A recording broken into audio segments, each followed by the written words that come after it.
Broadcast is now starting. All attendees are in listen-only mode. Well, good afternoon, everyone, and welcome to our webinar today, where we're going to take a look at how 3D printing and additive manufacturing can save over 53% in tooling and prototyping costs for your company. My name is Rob Romanowski. I'm the Director of Sales Operations for 3HTI. And what we're going to do is we're just going to get into the presentation today. If you have any questions, feel free to type those into the dashboard, and we will answer those questions at the end of the session. And I'm hoping that we can get through everything in about 23 minutes. So what we want to help you understand today is where 3D printing fits in regards to preparing a manufacturing line for production. So in addition to looking at overall costs of tooling, we're also going to look at three key points here and how to use 3D printing as an additive manufacturing strategy. A lot of the materials and tools used in manufacturing need to be very tough. Manufacturing tools experience repeated impacts and exposure to high temperatures, and they also face lots of wear and tear. And since 3D printing has been around for decades, a lot of people have two main impressions about 3D printing. That one, it's either a cheap way to make fragile parts or non-functional prototypes, or two, the 3D printing is an expensive technology reserved for the highest quality of parts. So what is the difference between additive manufacturing and 3D printing? I think this is pretty key. Basically, a 3D printer is going to print an object or a part that gives you limited functionality. It's basically printed for form and fit. And an additive manufacturing system is something that will work alongside your traditional machining tools and CNC machines on your shop floor. They will be able to print a part that has the same functionality of those parts created by those CNC machines. And although throughout this webinar and this presentation we're going to use the term 3D printing, the better application is additive manufacturing. So one of the additive manufacturing product lines that we represent is a company called Markforged. And their 3D printers produce parts that are tough enough for manufacturing environments. And the price of these systems is affordable, especially when you compare them to CNC machines. Markforged has both metal and composite printers, and both are capable of producing high-strength parts quickly and parts that are affordable. So what makes these printers unique is the materials that they print. And that's the key, is you have to have the right materials for your tooling processes. So these produce high strength parts, meaning that, for example, the metal printers print parts with strength comparable to that of its base material, which is 17-4 stainless steel. And you can see this on the chart on the right. Now, their composite printers here on the left, as you can see here, are the only printers that embed continuous reinforcing fibers during the printing process to make parts 23 times stronger than ABS. They also have the ability to print parts that are as strong as T6 aluminum. So what this allows you to do is 3D print a part that can be a prototype that can mimic and have all the properties of aluminum without actually having to machine an aluminum part. So I'm going to show you an example from one of our customers, Dixon Valve. And they use composite 3D printing parts at the end of this tool for their manufacturing automation cells. And these gripper jaws experience repeated high impact loads as they carry thousands of parts each and every day. And these parts are made on their Markforged printer, and they last longer than the parts that they were machining in-house. So here's a model of the part.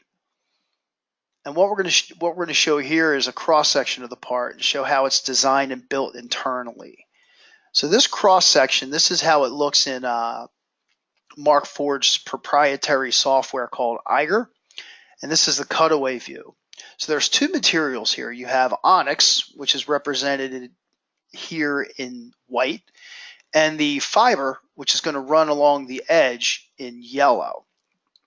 So the white lines form the shell and the matrix of the part. This is a hollow part that can be built with a triangular, a rectangular, or a hexagonal mesh. And you can also adjust the Eiger if you want to build a part for strength. You can have a tighter mesh, and it can be a wider mesh if you want to build for a lighter weight part. But anyway, this onyx material is a combination of chopped carbon fiber and nylon. And it's also non-marring, so it's not going to scar your end-use products if it's being used in a case of something like soft jaws.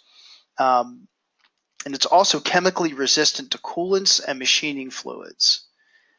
So once again, these yellow lines on the outside represent the fiber, and in this case we're using Kevlar because of its impact resistance.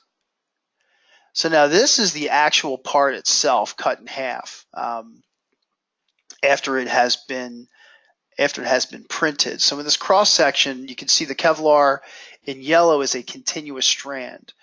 And you can customize these reinforcing fibers to suit your strength needs depending on your application.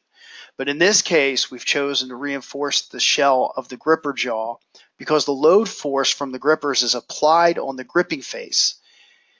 The Kevlar fibers on every layer absorb this load by distributing the load across the continuous strands. So the continuous strands are key players in the part's strength.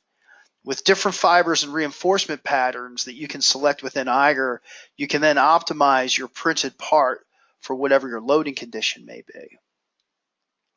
So now that we've shown you an example of an additive manufactured part, which is strong enough for the manufacturing environment, we're going to look at some of the pain points of product development. So product development starts with a concept. You've identified a need and envisioned a solution. And you then take that concept and prove it out with a physical prototype. And once your prototype looks and acts like you expected or needed to act, the next step is the tooling development. This is where you need to take your single model and figure out what's needed to make hundreds to thousands of this individual part. The tooling and process should successfully produce your first production unit. And then you can launch into production where you can focus on the product and line optimization to increase the yield and help lower costs and make more money. The aspect of product development that we're going to zoom in on is tooling. For companies that may be a startup, this could be a struggle because making one thing is easy compared to designing and making all the tools to make many that will be reliable. In a perfect world, tooling works on the first try and everything goes according to plan. But in reality, projects usually get hit with unexpected costs and unexpected events, and usually resulting in being over budget and greatly delayed. And this can be done for any number of reasons: supplier changes, manufacturing defects, and the list goes on. But as a result, tooling becomes the most arduous and least efficient aspect of moving your product from a prototype to an actual production run. So here's an ideal workflow for production line development. Numbers and steps can vary quite a bit depending on the industry, materials used, and the size or the complexity of the product. But these examples should give you a sense for how cost and time is distributed in tooling development. So first you make your forming tools: injection molding, die casting, stamping, items like that. And often forming the largest parts of the product, like the castings or the housings. Often these parts are the most complex of the product. So tooling for this step is expensive and time consuming. And these molds are usually machined and finished by a third-party service and made out of tough materials like tool steel so they can endure the stress and heat of thousands of mold cycles. Next aspect of tooling and development is machine work holding. In some cases, especially with forming processes like die casting, parts need to be post-machined for precision. In other cases, you may have other custom parts that need to be machined. These parts all need work holding with a few key requirements. They need to securely hold the part through many machining cycles and without degrading, and they need to be non-marring so that they don't scratch or scar the end product itself. The next step here is joining. And when I say joining, I'm talking about things like traditional metal welding as well as processes like sonic welding or gluing. Fixtures are necessary to align multiple components for whatever joining process that you use. Some fixtures, like this bicycle welding fixture, can be modular to account for multiple sizes, while others may need to be customized. Now we have inspection. Whether you're running products or parts through a test rig for strength or validation, or simply using a part with a CMM to make sure that it meets spec, these steps need rigs or fixtures also. And then for the last step in the line, assembly. All the parts are made, verified, and now you need to put them together. Not everything needs an assembly fixture, but if you want your production line to be efficient, developing custom tools to assemble your product will make your workers' lives a lot easier and help produce more products in less time. This produces a higher yield of your products, which are less prone to assembly issues. Now, these are the major process steps in manufacturing.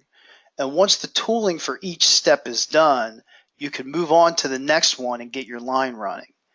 However, the big time and money sink in the production line development is all in the iteration and the fine tuning.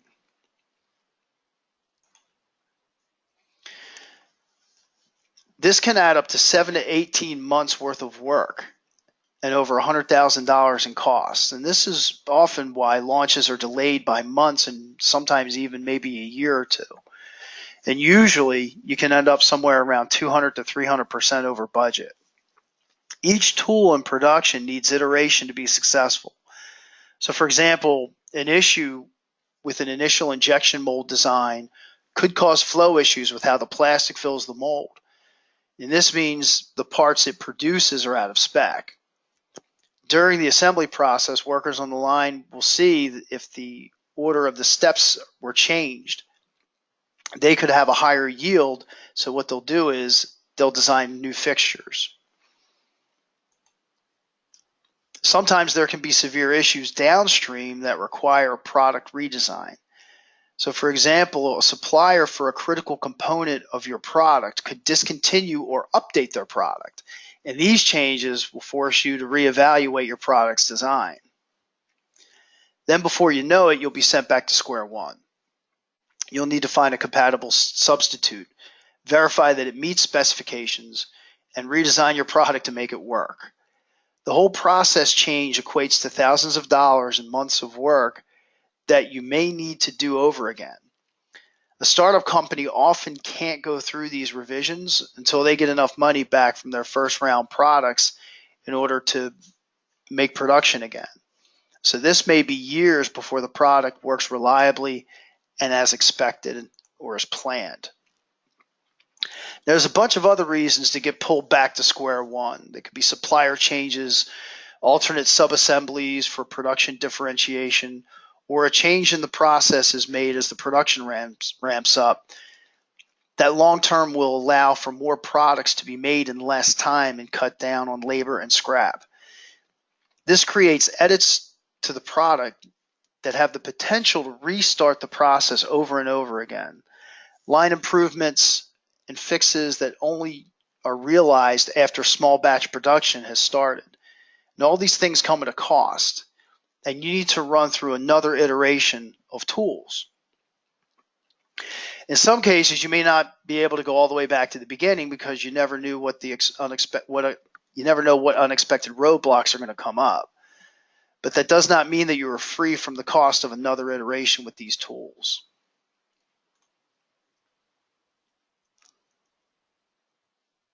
So this is why tooling is some of the most time-consuming and expensive parts of the manufacturing process. Not only is developing the tooling expensive and resource-heavy, but the many iterations tools go through continue to add up, and your costs scale, and your launch sometimes can get pushed back even further. So where does 3D printing and additive manufacturing fit into all this?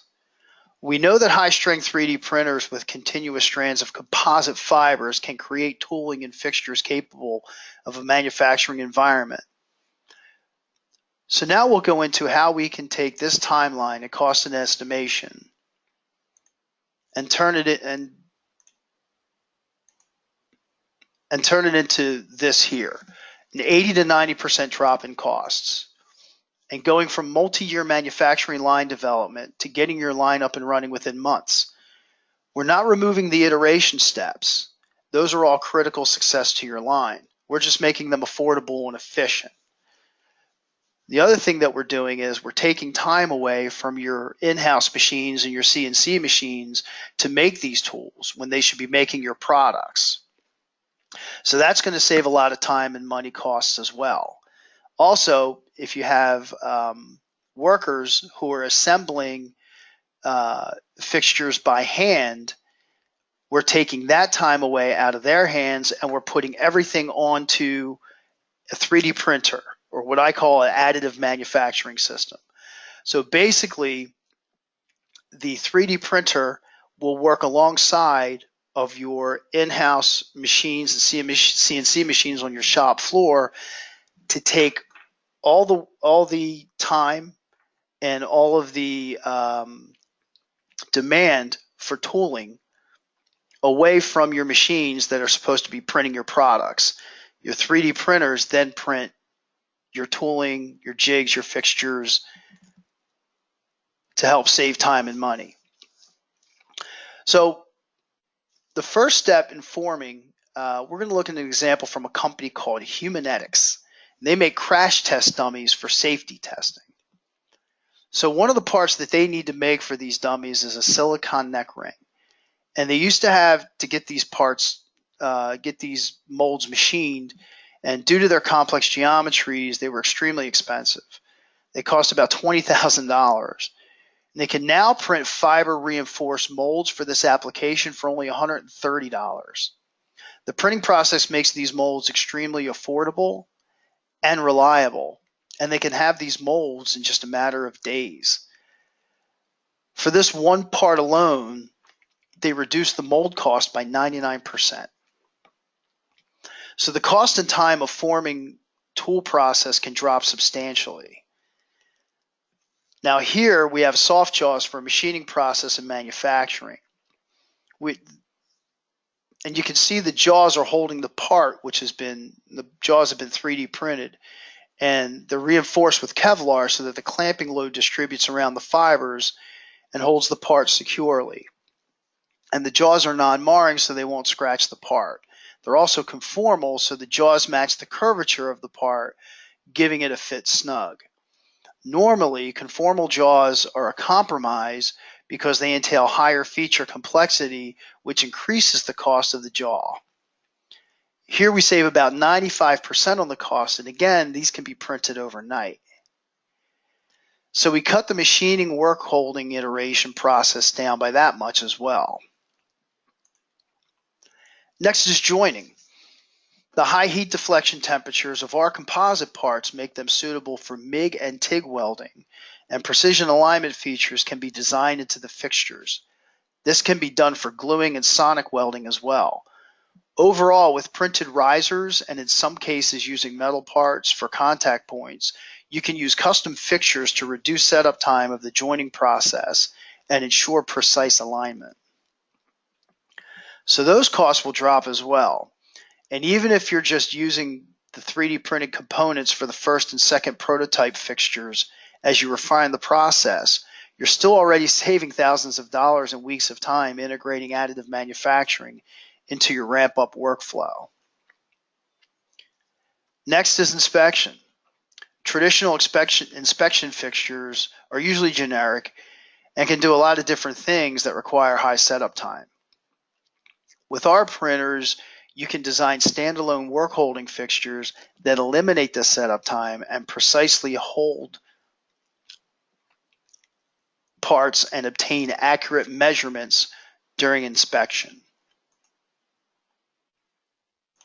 And to point it out, this is the part up here that's being inspected, and here's the fixture that's holding the part securely in place.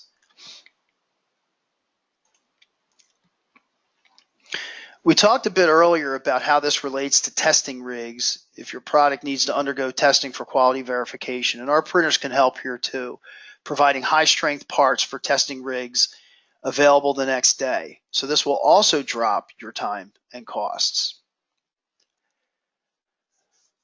Our last stop is assembly, and we'll share another customer example here from Dixon Valve. They use these printers to simplify ramp up of manufacturing lines for new products by 3D printing the end of arm tooling, as I've shown in the example. These create pipe couplings, or they create these pipe couplings that have a gasket pressed into them. So what I'm going to do is I'm going to show you this video that represents a Dixon Valve using these metal printed end effectors to pick up, place, and push down on the threaded couplings in their manufacturing cell. The 3D printed metal grippers are lighter than traditionally machined jaws, so the robotic arms can actually move faster, and they can get these jaws turned around, and they can print these jaws in days instead of waiting weeks to either manufacture and machine them in-house, or if they were going to use a third-party service. They can ramp up their line faster and run their line faster. So for each project that Dixon Valve incorporates high-strength 3D printing, they're saving about $35,000 because they cut down on all the iteration cycles and those associated costs.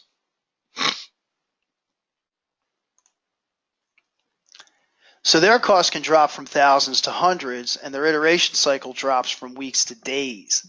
And this means they can get new products out of market faster and a lot less cheaper than they did before when using traditional methods. I think the question that you need to ask yourself with the products that you make, what does it cost you each day that a product is delayed, that it's not out in the marketplace, that it's not available? We're currently working with a pharmaceutical company on a couple of initiatives, including 3D printing and additive manufacturing. And for this particular company, each day that a drug is not available in market costs them $1 million. It's $1 million a day for their delay. So I don't know if your company loses $1 million a day if your product is not in the market, but I'm sure that there is some cost. And if you could shorten your product development cycle within tooling by days or weeks, I'm sure that's worth something. The question is, what is it? How much is that?